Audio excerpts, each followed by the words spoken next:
오늘 저에게 주신 하나님의 말씀은 구약성경 잠언서 16장 30절 말씀입니다. 다 찾으셨으면 저희 함께 봉독하겠습니다. 눈짓을 하는 자는 패역한 일을 도모하며 입술을 닫는 자는 악한 일을 이루느니라. 아멘. 기도하겠습니다. 하나님, 오늘도 저희들을 붙드시고 인도하사 주 앞에 나올 수 있게 하시고, 또한 주의 말씀을 통하여서 생명과 복과 지혜의 길을 갈 수 있는 은혜를 주시니 감사합니다. 우리의 심령이 날마다 새로워질 수 있는 은혜를 허락하여 주시어서 세상의 악한 길을 가지 아니하고 오직 하나님께서 원하시는 길을 갈 수 있는 우리 모든 성도들 되도록 인도하여 주시옵소서. 간절히 바라오며 예수님의 이름으로 기도하옵나이다. 아멘. 오늘은 그냥 넘어가면 안 됩니다 라는 제목으로 하나님 말씀 증거합니다. 오늘 본문 말씀을 보면 이 눈짓을 하는 것, 또한 입술을 닫는 것, 이러한 표현이 등장합니다. 그러니까 눈짓을 하는 자는 패역한 일을 도모한다. 그러니까 이렇게 생각하면 좋을 것 같아요. 어떠한 일을 자기들끼리, 그렇죠, 말하지 않고 사인을 주고 받는다라는 것이죠. 그렇죠? 그러니까 범죄자들 보면 그런 거 있지 않습니까? 다른 사람이 눈치 못 채게 하기 위해서 자기들끼리 계획을 짜고 그 계획을 실행할 때 뭐 이렇게 눈을 깜빡인다라든지, 그죠? 이 눈짓이죠. 그렇게 해가지고 그 일을 상대방이 알지 못하게 해서 일으키는, 그죠? 그러한 일들. 그러니까 여기서 말하는 이 패역한 일이라고 하니까요, 이거는 악한 일을 도모한다라는 것입니다. 이게 눈짓을 하는 것이요. 그리고 또한 입술을 닫는 자가 또 등장합니다. 그래서 입술을 닫는 자라는 것은 그러한 악한 일을 보고도 어떻게 한다는 겁니까? 말을 하지 않는다라는 겁니다. 그 악한 일이 일어날 걸 뻔히 알면서도, 또한 그런 일이 이루어지는 것을 보면서도 자신이 말을 하지 않는 그러한 이 방관자적 태도를 취하는 것이다라는 거죠.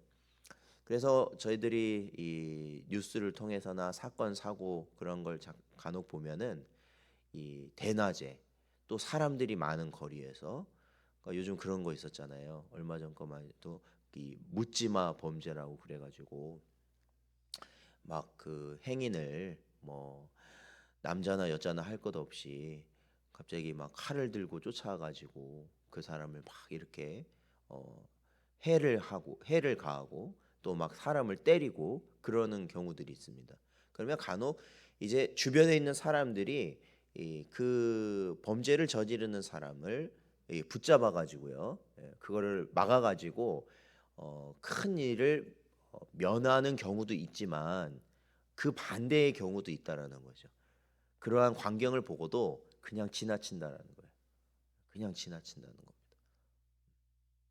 그러한 일이 지금 이런 내 눈앞에서 일어나고 있는데도 그냥 지나친다라는 거예요. 그 이유는 뭐 다른 게 있겠습니까? 그거를 보고 뭐 우선 두렵기도 하겠지만 내가 괜히 저기에 섣불리 간섭을 하면 어떻게 되겠다는 거예요. 내가 피해를 볼 수도 있다라는 것이죠. 그러니까 오늘 본문 말씀으로 보자면은 그러한 악한 일을 보고서도 입을 닫아버린다라는 것입니다. 근데요, 물론 그러한 일을 하면, 그렇게 이제 일이 일어났을 때 그러한 악한 일을 내가 막기 위해서 개입을 하면은 물론 여러 일들을 내가 겪을 수 있죠. 보복을 당할 수도 있는 그런 위험성도 있고, 아니면은 뭐 이제 뭐 경찰이나 뭐 이제 검찰이 뭐 이렇게 조사를 할 거 아닙니까? 그런 사건들이면 그러면 또 제가 뭐 그거를 또 보고 그걸 했으니까 또 진술을 하러 다녀야 될 수 있고, 개인적, 그러니까 시간을 또 할애해야 되는 경우도 있고 뭐 여러 가지 경우들이 분명히 있을 것입니다. 그러니까 대부분은 그러한 거 이제 복잡하니까 안 하려고 이제 그런 걸 간섭을 안 하는 거죠.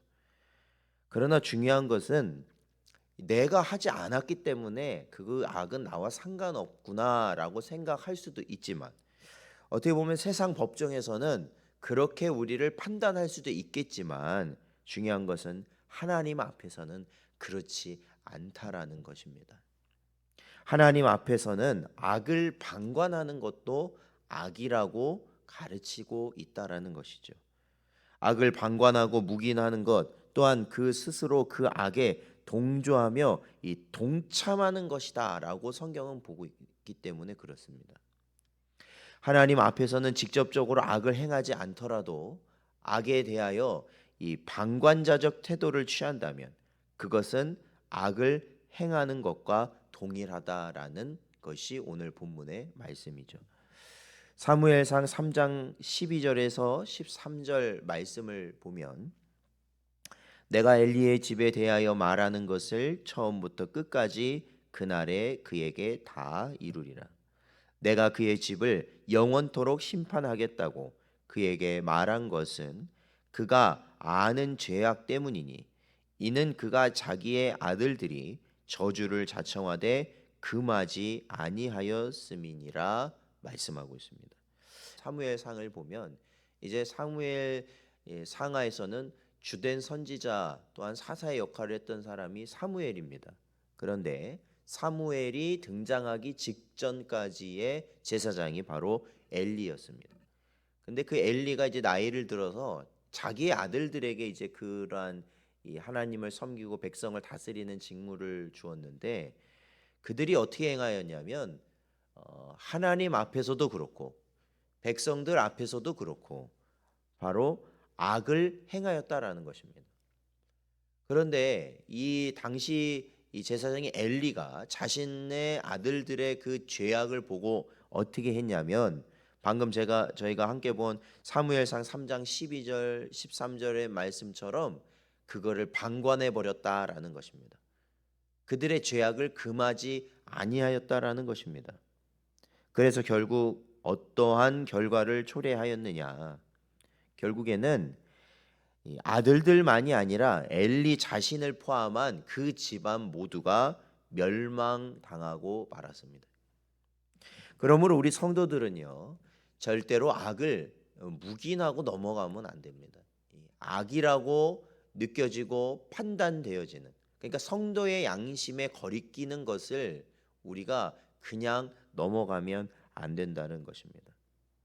우리는 악을 행하는 자를 보면 책망하고 그것을 반드시 하지 못하도록 해야 되는 것이 우리 성도라는 거죠.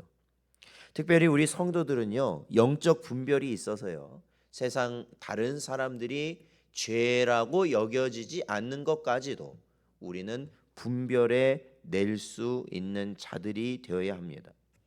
즉 하나님 앞에서 범죄하는 것을 분별하여서 자신뿐만 아니라 타인까지도 그 죄악에서 벗어나도록 해야 되는 것이죠.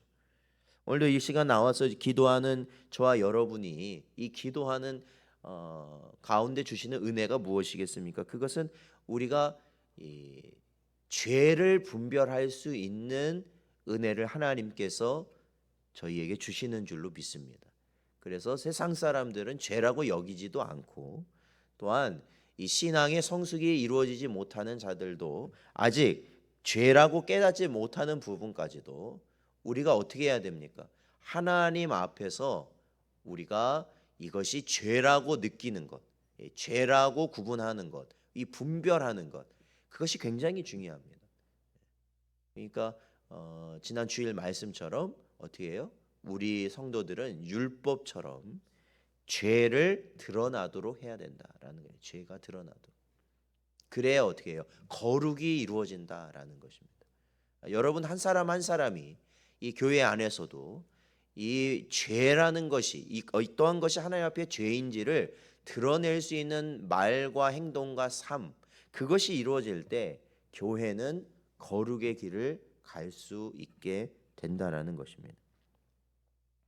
갈라디아서 6장 1절 말씀을 보면 형제들아 사람이 만일 무슨 범죄한 일이 드러나거든 신령한 너희는 온유한 심령으로 그러한 자를 바로잡고 너 자신을 살펴보아 너도 시험을 받을까 두려워하라 말씀하고 있습니다.